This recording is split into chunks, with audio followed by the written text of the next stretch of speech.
Alright, hi everybody, it's Bonka922 yet again. Magi chapter review. Yeah. This chapter was freaking ridiculous. Kind of like, I don't want to say this. The beginning of this chapter, when, we were seeing this shit, I was like, whoa. Like, seriously, whoa. Like, it was really shocking in the beginning, because I'm like, yo, we're going this way? Aladdin? Really? This happened? Took me off real big surprise. 215 of Magi. This one was called Legend. Now,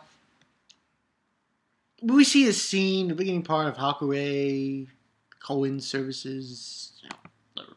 Legend. And it says on the side, Aladdin is telling the truth about Al-Mataran. In the world, humans are the weakest life forms with intellect. And they basically, in the beginning, we see these people, and they live underground. I'm like, whoa. We're going into Attack on Titan territory here. Like Attack on Titan, Berserk, this was some grim shit that was going on in the beginning of this chapter when we were exploring Al-Mataran. And, when they were explaining it, I was like, what the fuck? Seriously? I didn't expect it at all. Especially when you see these ogres. I was like, oh my god. It was pretty grim shit. It was pretty grim shit. And basically, we see these, they're underground. And he's saying that the ogres are very powerful. He's saying that they escaped underground shelter. Let's surrender. We can't do that. Don't you know what they will have done to our comrades who were captured? They were eaten. And basically this guy's saying that his older brother was cooked with fire by the children, the children of the ogres. They cut off his limbs so it'd be easier to eat. I was like, yo! Did just as beasts, basically. And basically people were, and this was a real grim reminder. Because you really think about it. We as humans, you doesn't cross your mind. Now, this really, and I want to make a reference here, Attack on Titan. Attack on Titan, that's different. They don't eat because they need to. In here, in Magi, in this part here, that's what they're doing. The ogres. They eat humans. Because they're hungry. Yeah. And they're thinking about, is this what fish and other animals feel when we eat them? It really blows your mind, because you would never think it. But in this world, that's the norm. Ogres eat people. So, they treated them like insects and beasts and such. And basically, apparently they found us. And when you see these ogres, oh my god! Just insane. And they look very weird. They got like 4 eyes.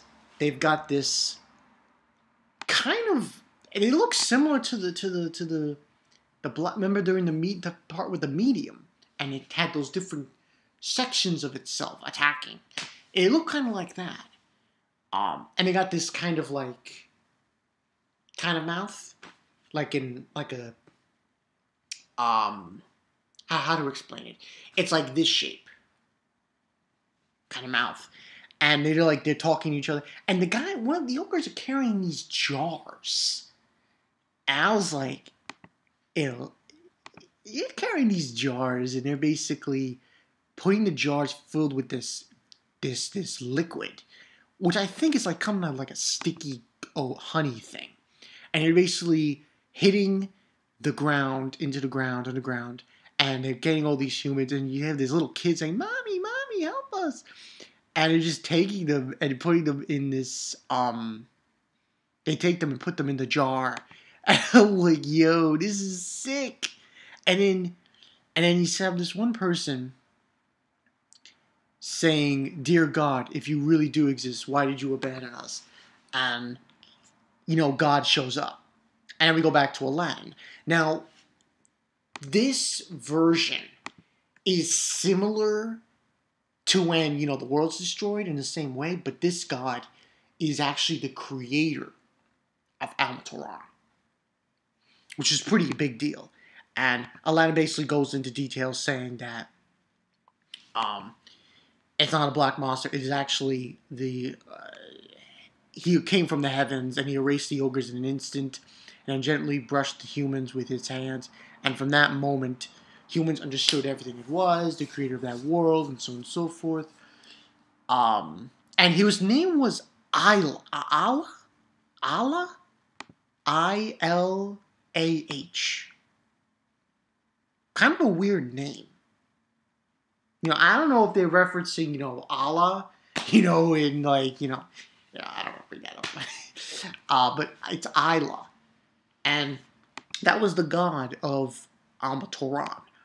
And pretty much he was the one who created everything. And he essentially said, I'm saying that a lot of species were fighting and the world on the verge of a crisis, would lead to destruction. In order to save the world, Ilah said that one species would have to have an overwhelming power with respect to the others so that it could rule them and then unite the world. A single king must rule the world. Now, in that instance, you're like, oh, it's just like what freaking Ko is doing. But here's the thing. The difference between that and what's going on now is in Almatoran, those were really troubling times. Really troubling times. You're talking about creatures eating people and shit. So it needed to be done.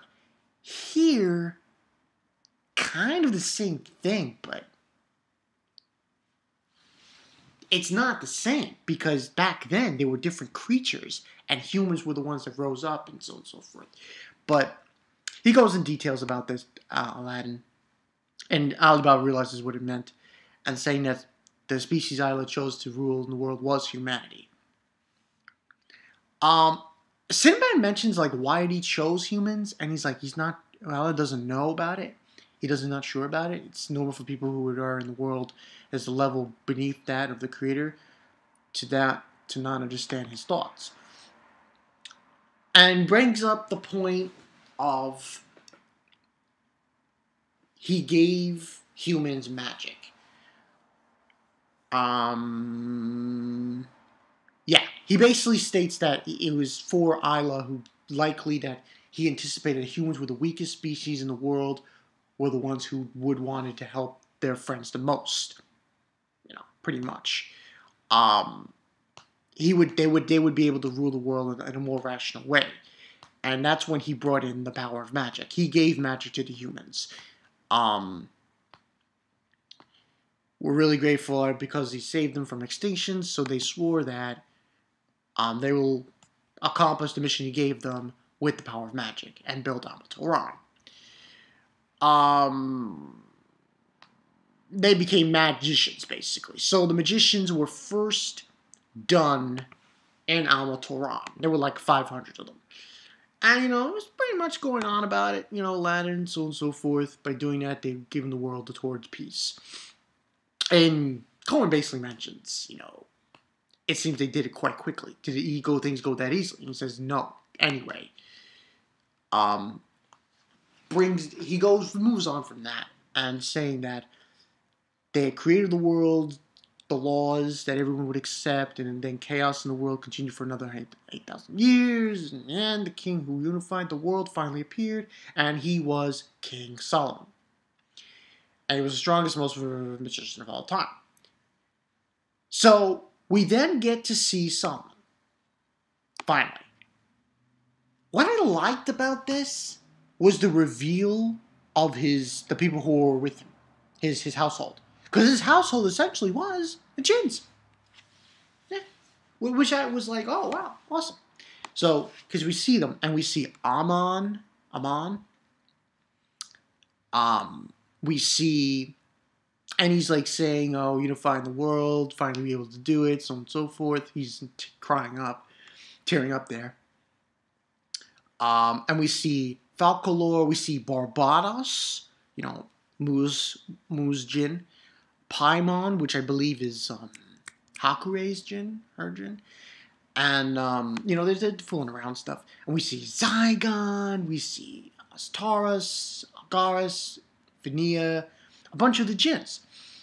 And we also see that Alibaba's looking on, and we see him in his household. And someone's talking to Solomon, saying, "No one else could have done this extraordinary, wonderful dream. Do you really think that?" And we see this guy who seems to look like Aladdin, kind of. It was weird. And he's talking to him and saying, "Yes, of course, you're able to do it." And we see another guy that looks like Cohen.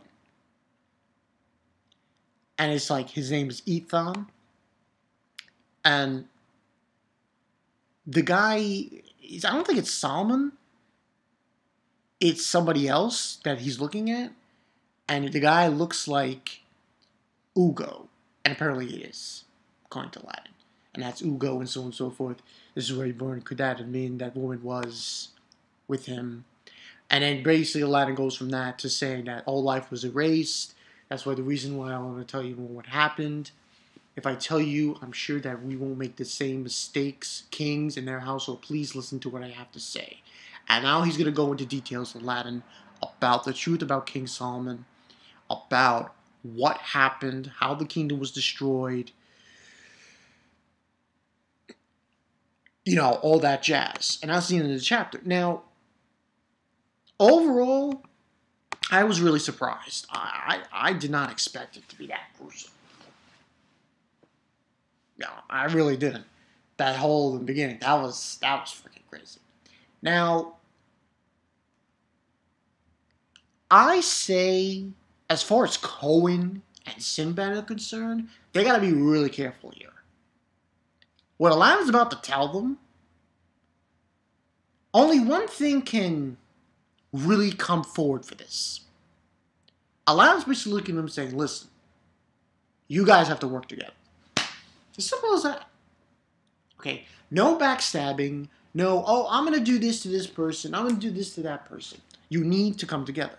Because this happened to Almatoran, and you had Solomon there. And he couldn't stop this from happening. Think about that. It's just, it really speaks volumes to how freaking ridiculous it was in Almatoran. And how you had these ogres eating people. Yet, you had that. And you had this god coming, the creator, and was able to give them the magic and all that stuff. It really speaks volumes. Now, I'm going to say that it is true what he said. Yeah, only one king. Okay, that's true and all. But now's not the time to start having wars with each other and start backstabbing each other, according to Aladdin. At least that's what I'm getting from this. So I'm hoping what's probably going to go down is next week, Aladdin's going to explain the whole spiel about what went down. About Tharman, I guess, the creation of it, how it destroyed the kingdom, all that jazz. That's how I believe he's going to do. I mean, really think about it. King Solomon was able to do all this. Unite the people. All of it. Can Cohen and Sinbad actually come forward and say, "Oh yeah, we can do that"? Really? I don't know. You're doing it in kind of a cheesy, backstabbing way, I should say. I still do not put Cohen and even Sinbad, yes, I'm sorry, I cannot put them on the same level as King Solomon. as right now. They have to prove it. They gotta prove it. They gotta prove it. They really do. And after Aladdin says what needs to be said, they better not. They better listen. Listen, mans. You too, Cohen. You're treating Alibaba like a piece of crap. And say that you're mind controlling people. You better listen to Aladdin. I think that's the number one thing that needs to be done. They need to listen to him. Because if they don't listen to him, this shit's going to happen again. And then they're all fucked. That's the way I see it. But yeah, good chapter. I was so blown away from the beginning.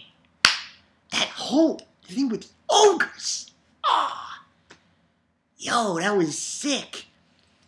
Yo, I mean, I've seen my fair share of fantasy. So I've seen a few, trolls, ogres, I mean, I've seen Attack on Titan.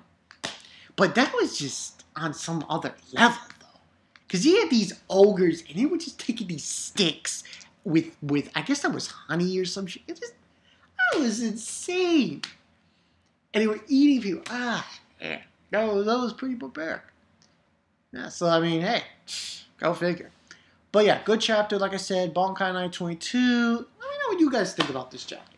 What do you think about the beginning, man? Oh, shit, that was... I just can't put it in words. Yeah, that's pretty much it. There's nothing really else to do as far as review is concerned. Later today, I might do one video. One video. The sing-off I said I would try to do. During the week, I will probably get to doing other videos as well. Tuesday in particular, I'm thinking maybe some Kintaro. Maybe do some of those chapters of this series, the one-shot series, the 6-chapter series, and get it out of the way, and finish up those reviews, and put it on the Times of Darkness thing. So yeah, I'm going to get to that. But until then, this is Bankai 922.